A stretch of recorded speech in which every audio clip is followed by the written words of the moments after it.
On today's show, we are going to cover Morant being injured, the coaching changes in the New Orleans Pelicans, mention some of the drops, some of the guys that we think shouldn't be owned anymore, and hit each category as to how to win your week.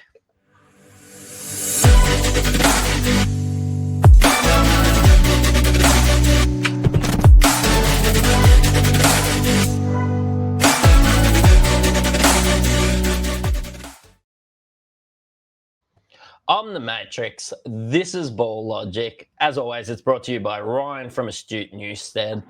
But Malley, it's good to see you, mate. Don't ask me how I'm going because after a bout of gastro has taken bout in my house, I tell you what, the only safe place was podcasting with you. Yep, and I'm pretty sure I won't get it through the mic, but I am just putting my hand up over it just in case a little bit ekes through. I don't understand technology, but I still have general concerns. Yeah, I was listening to you do the intro, mate. You haven't lost a beat. And it took a while, and I saw my own face. I'm like, oh wait, I'm in this. I'm not just having a listen to someone's podcast. This is a good start. Mate, like, can I be honest? About a gastro goes through the house. You know what it's like having a couple kids. That's the best way to get to watch some basketball this morning. So, look, yep.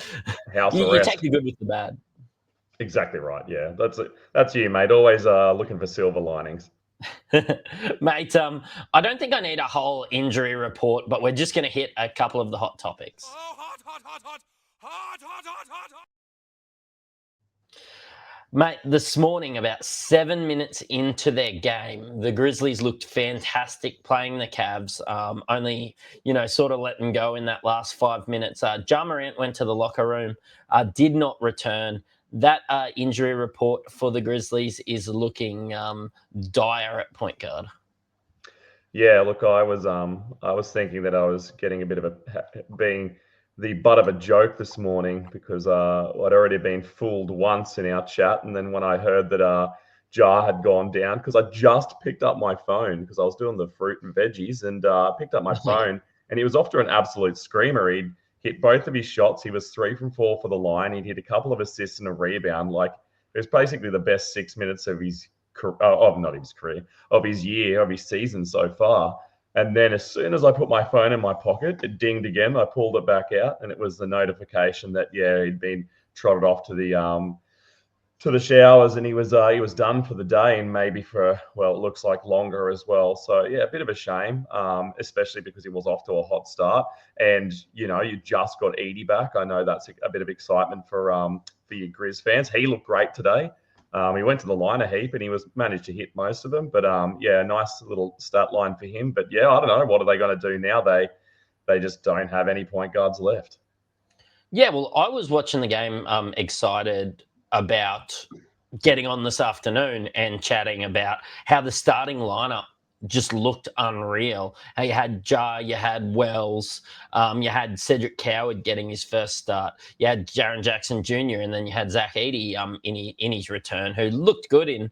I think he could probably play a few more minutes than that. I think he'll steal more off Jock in the next couple of weeks, but I suppose there'll be some more reshuffling. Vince Williams Jr. seems to be the guy there. I don't think Cam Spencer's looked pretty good for a backup, or to be honest, as a backup, because really he's probably like a 4th string point guard. But look, Vince Williams Jr. is probably the ad at the moment, looking at what it is, and maybe a bump for your Cowards, for your KCPs, for your Wells, who honestly has looked pretty ordinary all year, but they keep rolling with him. Just a little bit more. And Jaren Jackson Jr. looked hungry out there. So Jar went out there. He was doing everything. So he was doing these little handoffs. He was sprinting to his zones. KCP found him a lot of times. He looked really good, that connection with Cedric Coward.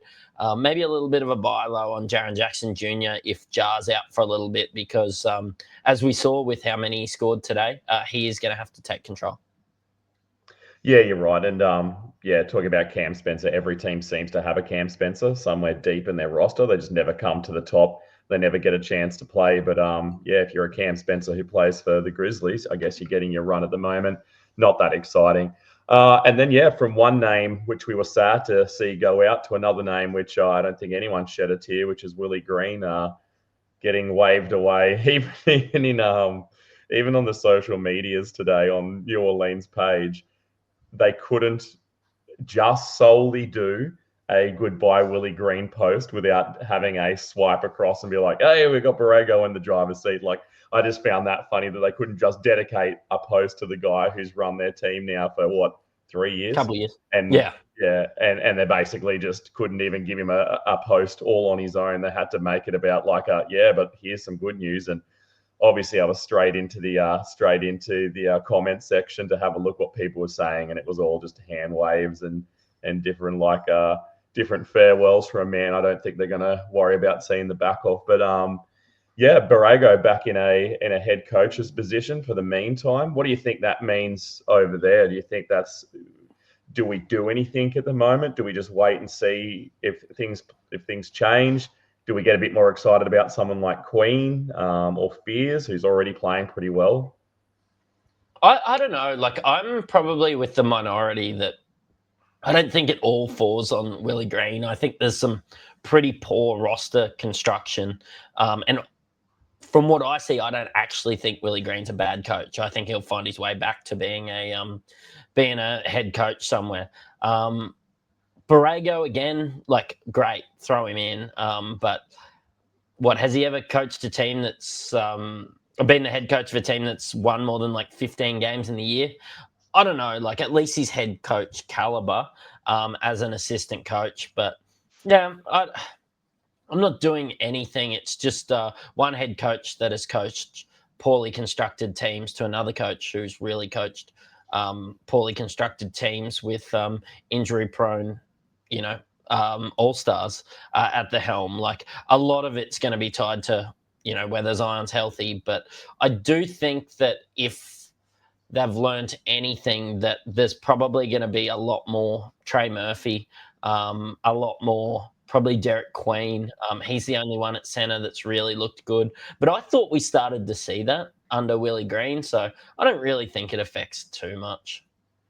Yeah, I don't think he's going to pull the carpet out from under anyone. I think he'll just kind of roll with, and they'll see if he can do anything while they're shopping around, I guess, for someone else to come in there and get ready to be fired as well, because they need a continual scapegoat. Because, as you said, which you were right, their team's poorly constructed, and that wasn't on Willie Green.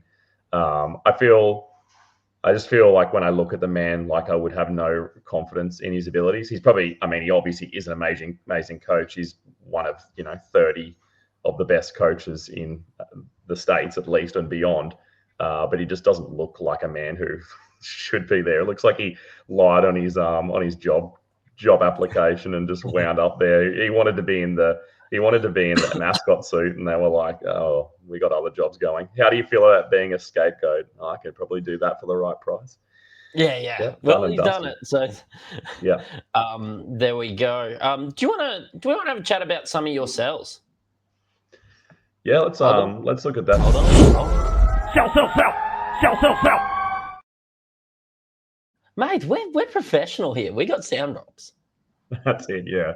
Anything to cover my voice up for a little minute. Yeah, look, there's a few guys that I've got, and I wouldn't even go as far to say they're sells. I'd just say they're guys that it's probably just time to, I've been talking a lot about Rex Hunt's kiss and release, like just these guys who you end up holding on to a point where they're damaging, and you might just need to give them a little peck on the cheek and put them back out in the waiver waters. You could find someone to sell them to. The position you're in really is you can just farm guys like this out, because at the end of the day, you're going to drop them anyway. You know what I mean? Like, there's no real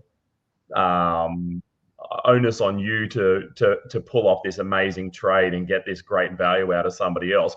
You're just trying to pick up someone who's better than what's on the wire. The first guy, and I don't know how you feel about it, but the first one I want to talk about is Christian Braun. He hasn't been, he's been underwhelming. He's been underwhelming this year in Denver.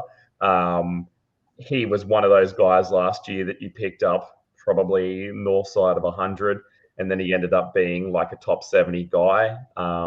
We've gone back into this season, and he just really hasn't had that special sauce this year. it's not because Cam Johnson's come and stolen any of his thunder, because Cam Johnson's also been trashed. You couldn't say this. You could say the same thing that hasn't really been on, anyone else's shoulders. Really, there hasn't been someone who's come in and killed his production. I think he's just done the killing himself. So I think realistically, there would have been people who were holding him, especially in shallower leagues, looking for a sign, looking for a reason to get rid of him. And now that he's out for an extended period of time, I reckon it's just time to pull the pin. Is he someone that you bother holding, even in an injury reserve placement? Can I tell you a story? I dropped him the game before he got injured. Just because I was chasing. I mean, there's been some really good waiver wire pickups, as everybody would know. Listening to our podcast, I picked up B-ball Paul Reed, and Andre Drummond this week in some leagues. So yeah, just catch and release when it come to Christian Brown. I was disappointed. I was pulling the pin. I felt like I held on to him for probably an extra 10 days than I needed to. And what I can say to people that do have him, I wouldn't even bother wasting an IR spot. Sure, maybe you can. But if you're sitting there with a DeJounte Murray or somebody long-term, I just really don't think that Christian Brown is ever going to come back to bite you if you're dropping him. So No, and I think the thing that really impressed everyone last year was the fact that he was a 500, 800 guy, and the percentages just haven't been as strong this season. And realistically, that was, as I said, was what was kind of keeping him afloat, keeping him in a position where he was someone that you wanted to hold on to. So yeah, I think the decision's somewhat out of your hands now because he's injured, and I think you just use this time to move off him.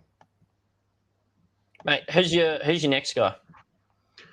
Next one is Malik Monk. Obviously, there's a lot of external factors towards why he's probably a drop at the moment. Sacramento seem to have never really been happy with him. It's a bit of a, like they've had a guy that can do everything that they need sitting on their roster for all of these years now. And they continually pull people in and make these trades and get these names. And it's been basically to the detriment of him as a player. His minutes are in about the mid-20s. The team is in turmoil and looking for reasons to shelve guys.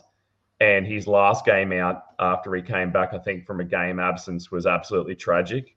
I just think that he's got a little bit of a name in the fantasy game because in the past he has been able to do some amazing things. I know on ESPN he's 3-position eligible, which also makes him a difficult guy because he's a bit of a puzzle piece for your roster construction. And I know that sometimes for myself even plays into, oh, man, if I cut him, I'm down a small forward, power forward shooting guard. And, that's going to hurt me a lot.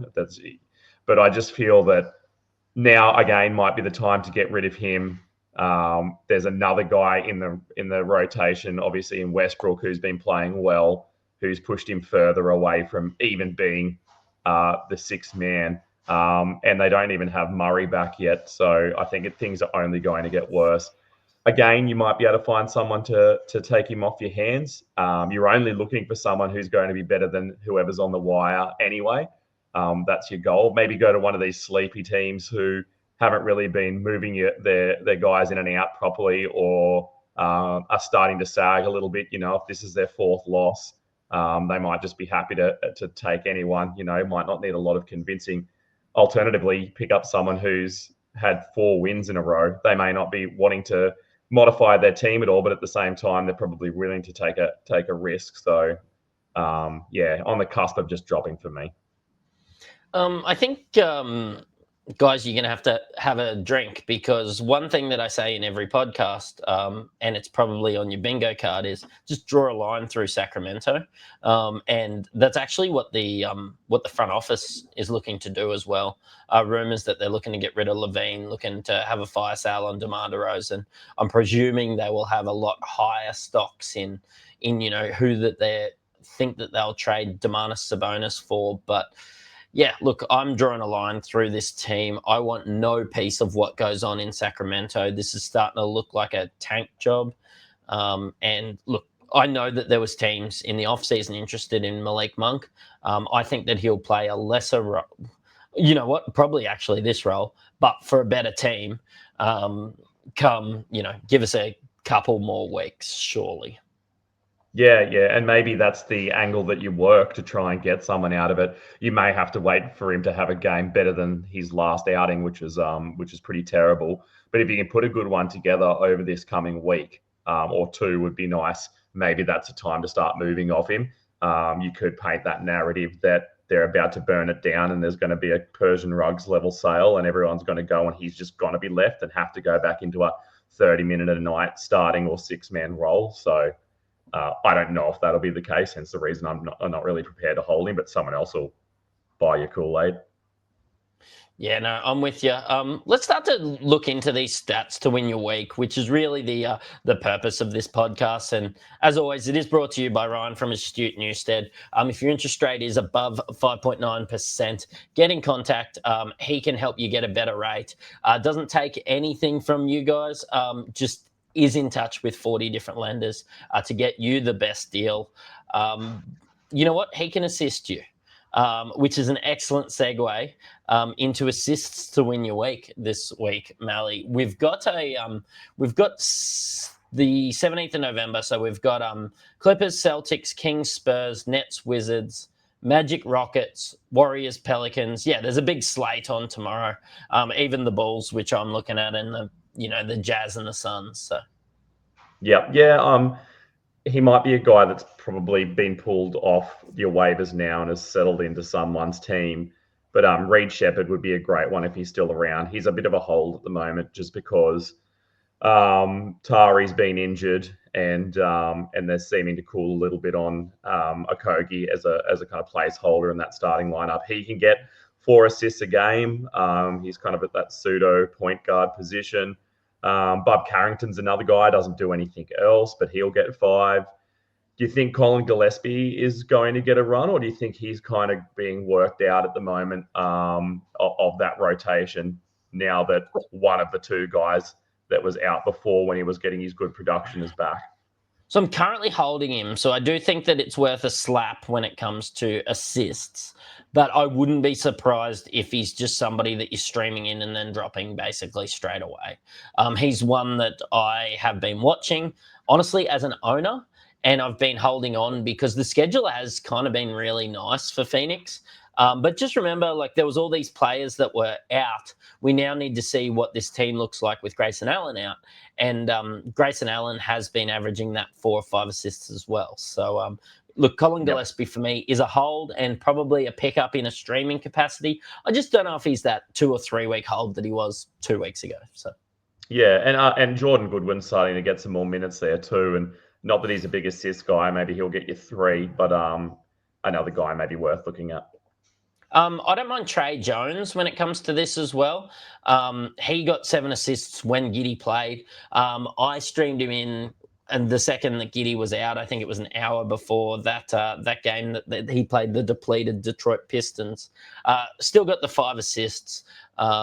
He's been up and down, and one that has kind of been rostered and then not rostered. He is currently 33% rostered. So for most of you guys, there's a chance of getting some stocks in Trey Jones. He's owned in all of my leagues, but he's one that you could look at for assists. Moving on from assists, where do you want to go? We can go with points, mate. Points sounds good. Pretty similar. Always hard off the wire. Yeah. Yep. Reed Shepherd's name comes up again. Another one who can help you in multiple ways, unless you're trying to win free throws. He doesn't really get there very much. Is Royce O'Neal, again, another Phoenix name. He's going to have value at the moment as well. Moses Moody, that really just depends on what Kerr's feeling on that particular day. Another one that, actually 2 guys that are kind of hot at the moment and I think are going to cool off, but you could put into your teams just to see if they can give you one more, is Vit Krejci and Tristan da Silva. Tristan was great in that first game out without Paolo. 9 rebounds, double-digit scoring, and he can hit 3s as well. Percentages are good, which again is what you want from these guys. you want these end of the week guys that you're streaming in to win a category, not to pull down either of your percentages. 3 if you're playing 3-point percentage, because you're trying to improve, not a go backwards. So yeah, Vit's probably a good look. Reed if he's there, but yeah, Tristan da Silva looks really good at the moment and is in that starting lineup. The one of mine is Nickel Alexander-Walker, still only owned in the mid-30s, 14 and 16 points in his first couple games back, of course, working his way back from that injury. Still got 4 and 5 assists, as well as 2 steals and a block in his last game. I think Nickel Alexander-Walker should be rostered. And like you said, with roster flexibility, point guard, shooting guard, small forward in Yahoo formats, which I know most of our listeners are on, mate. Rebounds. Yep, dip across to rebounds. Well, he's been getting more minutes lately, and it's probably because the last 2 games, Vooch hasn't played very well, but Jalen Smith's a guy that can go and grab your 7 rebounds if you can stay out there for 20 minutes. Luke Cornett, I see that Wemby's got a questionable tag for tomorrow. If that ends up playing out and Wemby gets sat against Sacramento, which they probably can afford to do, Luke Cornett's going to be insane. He'll have 10 rebounds, no problem, if he gets that starting job. Even if he doesn't, and Wemby does play, obviously, if he's got that day-to-day tag or game time decision tag that he has, Cornett's going to still be able to do plenty. Daron Sharp's name's there. Goga Badatse probably can get you a few. Josh Minot's kind of fallen back off again, but he's another guy that's probably sitting on your waivers that can easily get 6. Yeah, I've got a couple guys that aren't playing tomorrow, but I see them as longer holds with Embiid out, and that's Andre Drummond and Basketball Paul in Paul Reed. Paul Reed's been unreal. Went and dropped that 31 2 games ago. Scored very well in his last game as well. I just think that they should be rostered the second that you get news that Embiid's out, which seems to be every game. So it's just playing a little bit smarter. Andre Drummond has always been good when given the opportunity fantasy-wise. So, yeah, what's he had? 7 and 6 rebounds in the last one, but 28 points and 10 points in his last couple outings, getting 4 steals, getting 2 steals in his last one, 3 blocks in his last one. Paul Reed's just that sort of do-it-all center when he gets the opportunity. And, maybe one just to look towards next week. So. Yep, yeah, I love that Drummond call. He's another guy who can easily get double-digit rebounds, even in low minutes. He just grabs boards. That's what he does. Mate, let's go through the percentages, your field goal percentage, guys, which does seem to overlap a little bit with your rebounds, just due to the fact that naturally, if you're closer to the rim, you are going to be scoring well. But Luke Cornett, is he one? His percentages have been really good since coming back. He's missed 1 shot in his last 3 games. So, he's probably one.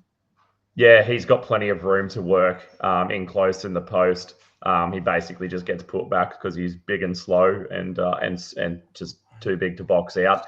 So Luke Cornett, who was obviously there for the rebounds as well. This one's a little bit riskier, but he's also a guy who does all his work in close, so isn't going to do anything damaging, and in fact, hopefully will help your field goal position. Is Yves Messi. Let's see what Borrego does. I don't know if Borrego's a big Yves Messi,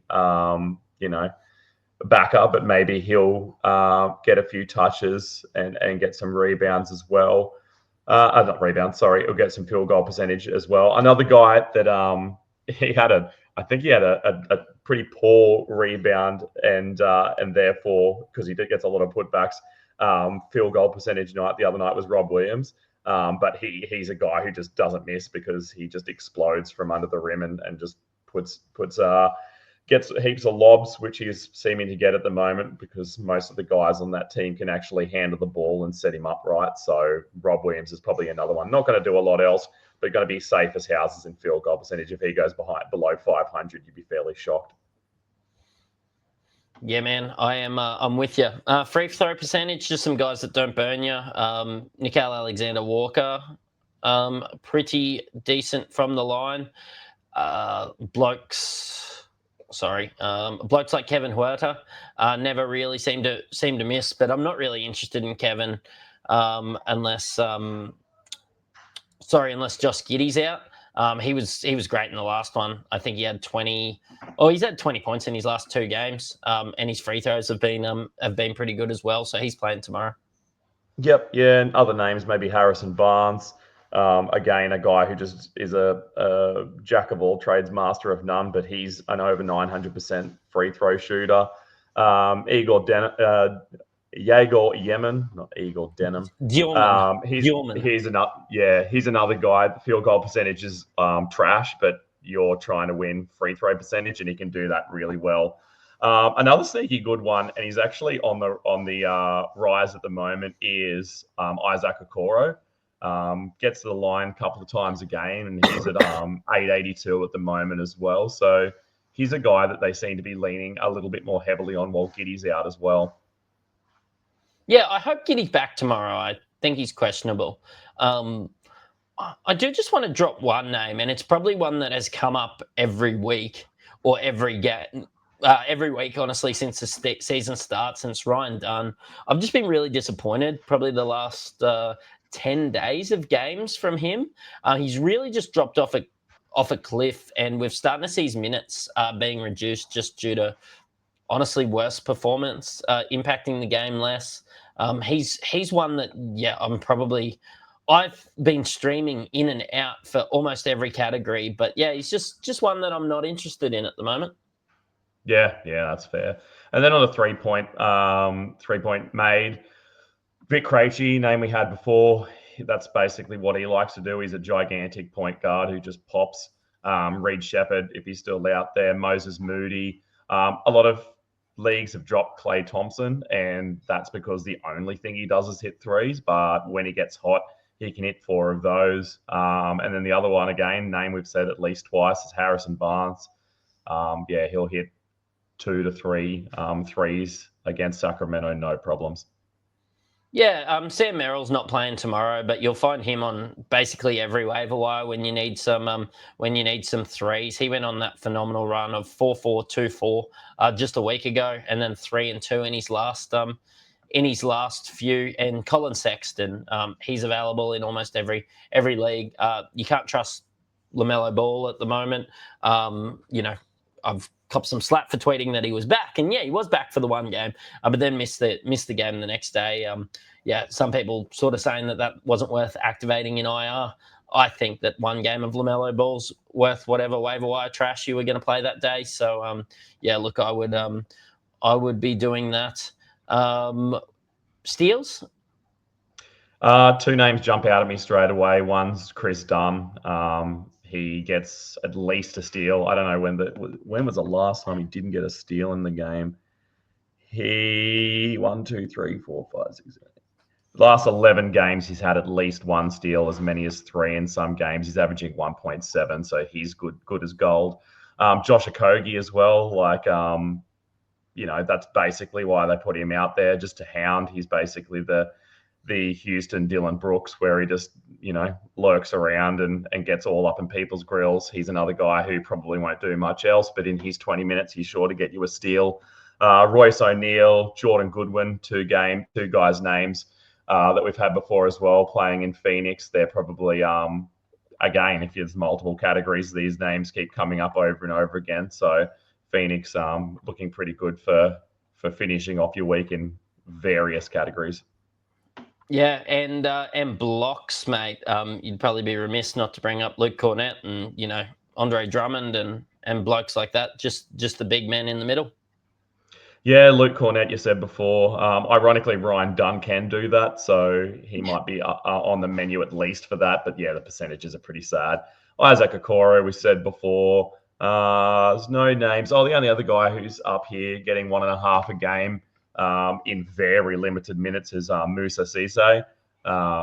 They've 100% ruled AD out tomorrow. They're not even playing those games anymore because they've had him as questionable for the last 6, and they finally put him as doubtful on the 7th. The 7th crack at it. Moose is another guy who can get you a couple of blocks and, not do anything else. But that's what streaming is, and that's why you pick up specialists, and he's one of them.